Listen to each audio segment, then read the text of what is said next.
Muy buenas tardes, queridas alumnas y queridos alumnos. Bienvenidos a la sesión del día de hoy. Es la segunda sesión que tenemos esta semana y la quinta que hemos tenido en este módulo 18. Es para mí un gran gusto estar una vez más con ustedes y sobre todo ver que iniciamos nuestra sesión con audiencia. Bienvenido Sixto y bienvenida Mariela. Muchísimas gracias por una vez más estar presentes en la sesión del día de hoy. La sesión del día de hoy es una continuación de la sesión que tuvimos el día miércoles. Si hay personas que no hayan podido unirse a la sesión del día miércoles, vamos a repetir algunos anuncios que dimos en la sesión del día miércoles y vamos a tener un nuevo video para compartir con ustedes. Finalmente tendremos nuestra sección de preguntas y respuestas, la cual, como les he platicado en sesiones previas, para mí es la parte más importante de nuestras sesiones, ya que permite que tengamos esta interacción en tiempo real y que cualquier duda que ustedes puedan tener sea resuelta no solo para ustedes, sino para cualquiera que tenga una duda similar. Recuerden que estas dudas no necesariamente tienen que ser de las actividades de la semana en curso, sino que pueden ser con referencia a cualquiera de los contenidos que tenemos de esta semana. Espero que a estas alturas, siendo ya el día viernes, hayan revisado todos los contenidos de esta semana para que puedan entender exactamente qué es lo que necesitan entregar en sus actividades. Si de todas formas tuvieran alguna duda de exactamente qué es lo que se pide, aún estamos a buen momento de externar todas y cada una de estas dudas. Recuerden también calendarizar muy bien todas sus entregas. De este módulo ya estamos por terminar, solamente nos queda la próxima semana. Pero para futuros módulos, les recomiendo que si en este módulo no lo tomaron como práctica, lleven muy bien su calendario desde la semana 1 para que no se les vaya a pasar ninguna actividad. Una vez más, comparto con ustedes mi contacto y de nuevo también les hago la sugerencia de utilizar los mensajes dentro de la plataforma como el método oficial de comunicación. Creo yo que es el más rápido y más efectivo para que yo pueda atender todas y cada una de sus dudas. Tenemos también mi correo electrónico institucional y todos los foros en los que podemos participar, preguntar y finalmente estas sesiones. Aún nos quedan dos la próxima semana, miércoles y viernes, para que puedan estar al pendiente. Asimismo, les hago también el recordatorio de que todos aquellos que tengan aún actividades pendientes de entregar que tengan que ver con las extensiones de trabajo, el procedimiento para que ustedes puedan pedirlas es muy sencillo. Primero hagan su actividad y después contáctenme para solicitarlos. Esto con el fin de que cuando yo les brinde la oportunidad y habilite la plataforma, no vaya a ser que la actividad les tome más de lo esperado y no la puedan entregar a tiempo. Así que, repito, antes de solicitar sus extensiones, tengan ya listas las entregas que deban. Y también recuerden que durante la próxima semana ya no habrá extensiones para la semana 1 y la semana 2. Así que tomen muy bien sus precauciones para todos aquellos que aún deban actividades. Una vez más, los invito a participar en el foro Aprendiendo. Este foro, recuerden que es semanal y que en él pueden compartir con sus compañeros todos los aprendizajes que hayan tenido de las actividades de la semana en curso. ¿Qué tema les gustó? ¿Cuál no les gustó? ¿Cuál se les hizo fácil? ¿Cuál se les hizo difícil? Y aquellos que se les hayan hecho difíciles, ¿cómo lograron poder entenderlos un poquito mejor? A veces nosotros como equipo docente tenemos a lo mejor un lenguaje un poquito ya más técnico y nos vamos un poquito más rápido. Así que si ustedes explican con sus propias palabras algunos términos o algún concepto, tal vez sea más fácil de entender para sus compañeros. Pasemos ahora a un video que les tengo preparado. Esta semana el video está en inglés, pero tenemos los subtítulos en español. Así que de todas formas, si hubiera cualquier problema o duda con respecto al video, ¿saben qué? También la podemos atender por aquí. Así que empecemos con nuestro video y sigo aquí al pendiente también del chat.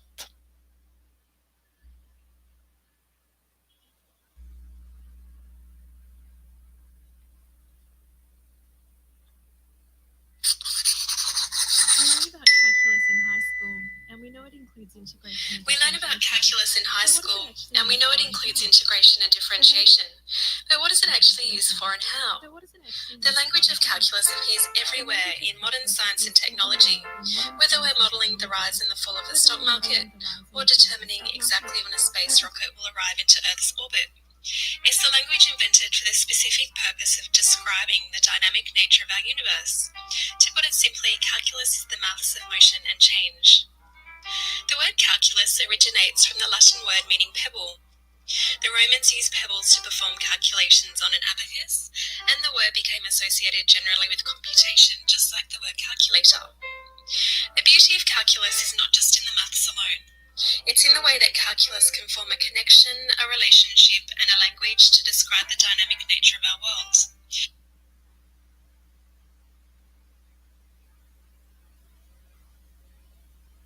There are unlimited uses and benefits of calculus in any field. Calculus is the language of motion and change, and by using calculus, we have the ability to find the effects of changing conditions on a system like the weather, for example. In the atmosphere, we have changing temperature and changing pressure. So by using differential equations, meteorologists can indicate and predict the weather for our benefit. Calculus holds incredible power over the physical world by modelling and controlling systems. It's the language of medical experts, scientists, engineers, statisticians, physicists, and economists. If a quantity or a system is changing, we can use the mathematical modelling of calculus to analyse the system, find an optimal solution, and predict the future.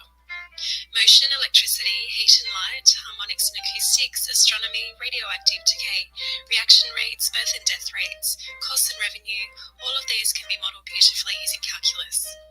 In calculus, we have two different branches. The first branch is differential calculus, and this involves the concept of the derivative of a function. This branch of calculus studies the behaviour and rate at which a quantity like distance, for example, changes over time. When we use the process of differentiation, we are essentially analysing the changing rate of a quantity and making predictions about its behaviour. So by finding the derivative, we can find the exact instantaneous rate of change at any point we like. If a function has a constant rate of change, we get a straight line, and it's easy enough to just find the rate of change using rise over run. However, when a function changes its rate a multitude of times, by using differentiation, we can find exactly what its instantaneous rate of change is at any and every point in time. The second branch of calculus is integral calculus. Integration is the reverse process of differentiation, sometimes called anti-differentiation. With integration, we can describe the area of a 2D region with a curved boundary, or the volume of a 3D object with a curved boundary. We integrate by breaking the region apart into thin, unlimited vertical rectangles of equal width until the width of the rectangles virtually becomes zero, which is called a limit. This limiting process allows us to calculate areas and volumes with exact precision.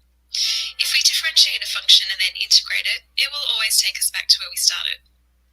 Both these branches, differentiation and integration, are connected together by something called the fundamental theorem of calculus.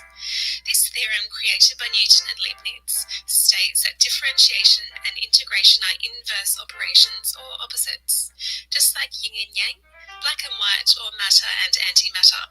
Take the square root, for instance. The opposite of taking the square root is squaring a number, just like differentiation is the opposite or inverse of integration. Now that we know what calculus is, wouldn't it be interesting to see how it can be used in aerospace to describe a rocket launch? If an object is in motion like a rocket, we can use calculus to model it. The thrust of a rocket into space is based on the calculus of motion, which physicists term momentum. In rocket physics, we are applying Newton's second and third law to a rocket that has a variable mass. How is the mass variable? The rocket's mass is decreasing over time as the fuel propellant is being burned off. As the rocket propellant ignites, the rocket experiences a very large acceleration as the exhaust exits out the back of the rocket at a very high velocity. This backwards acceleration exerts a push force on the rocket in the opposite direction, causing the rocket to accelerate upwards. The force acting on the rocket, called the thrust, is the rate of change of momentum, which is the first derivative of momentum. Using calculus, momentum, or the amount of motion of the rocket, p equals mass times velocity. And so the rate of change of momentum, p dash, equals dmv dt, the thrust of the rocket. We can also write this as a physics equation, F equals ma, Newton's second law, and rewriting this from a calculus standpoint, F equals m times by the first derivative of momentum dv dt. To put it simply, the thrust of the rocket during a launch is the first derivative of momentum. Rocket propulsion also employs Newton's third law, conservation of momentum. This dictates that if material is ejected backwards, like the exhaust in a rocket launch, the forward momentum of the remaining rocket must increase, because an isolated system can't change its net momentum. In other words, for every action, there is an equal and opposite reaction, Newton's third law. After launch, to achieve the desired final orbital velocity around the Earth, or to escape from Earth's gravity, the mass of the rocket must be as small as possible. And so the rocket sheds mass by using different rocket stages, separating its parts, such as the rocket boosters. Now that we've seen calculus applied in the physics world of aerospace, let's see the benefits of calculus in the world of economics. A lot of people dream about running their own business. Wouldn't it be great if you could work out exactly how to maximize your business profits and help build a thriving company? Well, calculus can be used to maximize profits and revenue for any business. In actual fact, calculus provides the language of microeconomics and the means by which economists can model and solve financial problems. Let's see how we can apply calculus to maximize your profits in your theoretical video game business pow. Revenue function is given by Rx. Marginal revenue, R-X, is the first derivative of revenue. This is the increase in revenue generated when producing one additional video game. Change in revenue divided by change in quantity of video games. So what this tells us is exactly how many units you should sell to maximize your revenue, so pow doesn't lose any money by producing too many units. This also takes into consideration the fixed cost of producing a big batch of video games. Let's say your business pow currently sells a new game, Legend of Horus, for $50. This makes the marginal revenue change in Y over change in X, so $50 over 1, which is $50. Now you want to increase sales by lowering the cost of the video game to $30. The marginal revenue gained by producing the second video game is change in revenue, so $50 minus $30, divided by the change in the quantity of video games, 1, which equals $20. But this is less than the price that you wanted to charge for an additional video game. As you can see, we have a financial problem here, and we need to model the revenue here using calculus to find the optimal quantity of games to maximize your revenue. Let's say we model the revenue for pow and produce the revenue function as Rx equals 100x minus a half x squared, where R is the revenue and x are the number of video games sold. If we graph the revenue function, we get a concave down parabola. Marginal revenue is the first derivative of revenue. Differentiating the function, we get R' of x equals 100 minus x. R' of x is the gradient function of Rx, so the change in rate of revenue, which is called marginal revenue. If we find the maximum revenue from the first derivative algebraically, we need to let the first derivative equal 0 to find the maximum x point or maximum number of video games first. Letting R' of x equals 0, we get 100 minus x equals 0, and solving this, x equals 100. Substituting x equals 100 back into the revenue equation to find the actual revenue for pow, your revenue is R of 100, which equals 100 times 100 minus a half times 100 squared, which equals $5,000. This means that the rate of production resulting in maximum revenue occurs when the number of video games sold is 100, resulting in a total revenue of $5,000. As you can see, we can easily maximize your business profits by using the first derivative of revenue, marginal revenue. It's also known that a company produces best results when production and sales continue on until marginal revenue equals marginal cost. So now that we've seen the benefits of calculus in aerospace and economics, let's now see its benefits in medicine. Let's say that you're a doctor, Dr. Cure, and you would like to observe the progression of a tumour in one of your patients, John. John has a small, early onset tumour, and you would like to see whether it's responding to a new innovative drug, a Rivaderci tumour, which has no side effects. As a doctor, you would like to model the growth of John's tumour using calculus to analyse the progression or reversion of his disease. The function you have created to model the progression of growth of John's tumour is an exponential function with respect to time. Vt equals V0 e to the power of At, where V is the volume of the tumour, V0 is the initial volume of the tumour, A is a constant, and T is time. Differentiating this, the first derivative of the tumour volume will be the change in tumour volume over time, and in medicine this is called the specific growth rate, SGR, dV dt, or V dash. The first derivative V dash gives you important information about whether John's tumour is growing or shrinking, and the rate at which it's doing so. V dash tells Dr. Cure the relative change in tumour volume per unit of time. Dr. Cure differentiates the function and produces V dash, so specific growth rate equals V0 times A times e to the power of At, so V dash equals V0 AE to the power of At. If the tumour has a high SGR or V dash, Dr. Cure can interpret this as a rapidly growing tumour, and then he can make decisions about the form of therapy or change in therapy to cure the tumour and get John back to good health again. If the SGR is low, then Dr. Cure can assume that the new innovative drug, a Rivaderci tumour, is working, the tumour is shrinking, and just continues John on the current regime.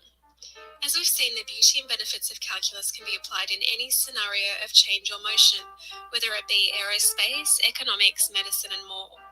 The benefits of calculus are endless, and if we have any problem in any dynamic situation that involves either change or motion, you can be sure that we can turn to calculus as a tool to model the problem and provide us with the answers.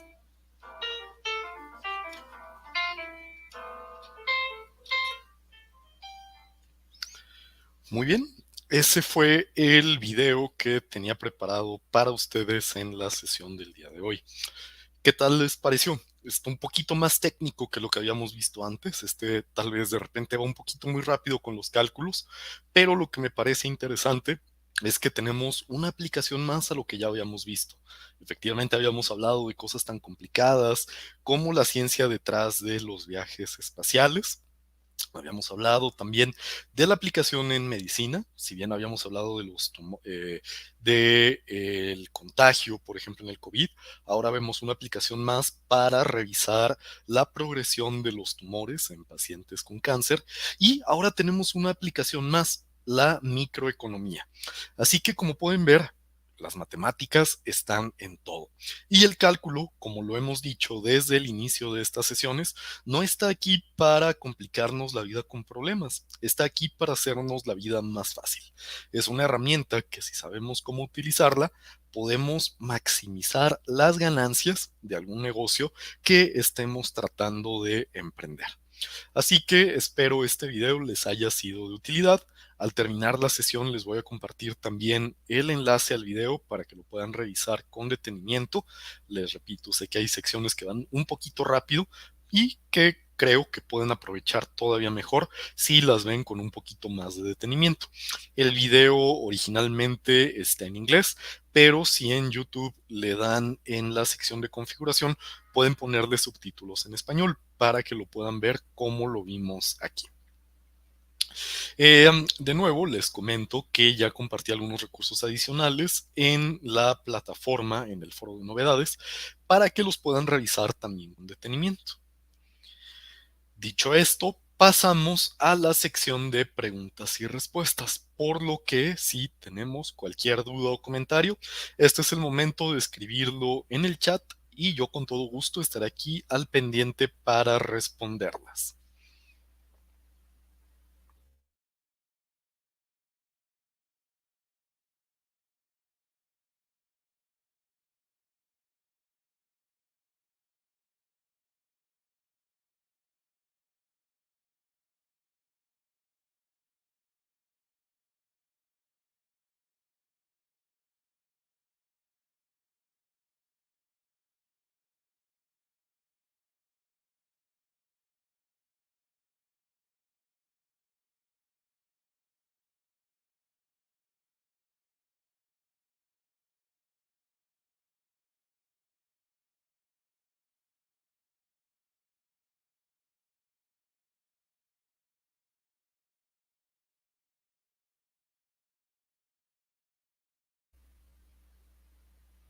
Tenemos aquí ya una duda por parte de Mariela, quien nos pregunta que en el cálculo integral, cuando se utiliza el método por sustitución, ¿cómo podemos saber cuándo utilizar la u o la v' en las funciones?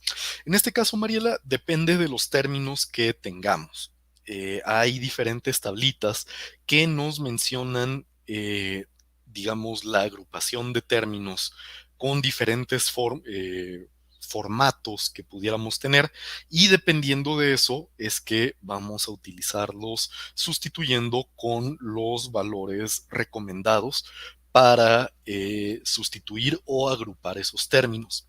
Entonces todo depende de los términos que tengamos originalmente en la función que estamos tratando de integrar y de qué manera los podemos agrupar para después sustituirlos dependiendo de las variables que tengamos. Entonces, no sé si con eso queda un poquito más clara tu duda, y si no es así, por favor, házmelo saber para tratar de ser un poquito más claro.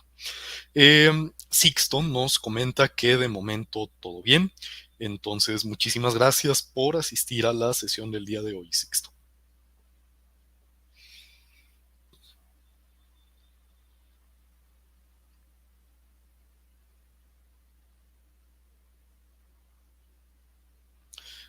Mariela nos comenta que sí, muchas gracias. Y al revés, muchísimas gracias a ti, Mariela, siempre por tus preguntas.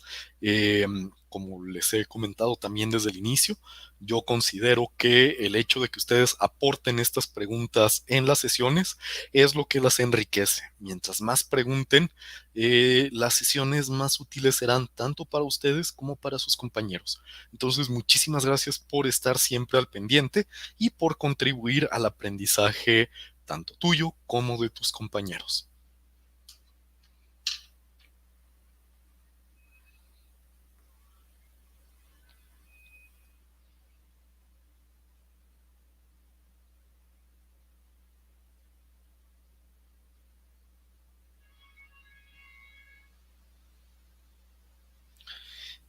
Estaré por aquí todavía otros minutos por si alguien más se une y tenemos alguna duda adicional.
Muchas gracias a ti, Mariela, y también excelente semana, perdón, excelente fin de semana para ti y para Sixto, que también pudieron unirse a la sesión del día de hoy.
Muy bien, ya que no hay entonces más dudas, damos por concluida la sesión del día de hoy. Muchísimas gracias a todos por su participación. Espero verles por aquí la próxima semana. Les deseo un fabuloso fin de semana y quedo atento a los mensajes para cualquier duda que pueda surgir entre las sesiones. Hasta pronto.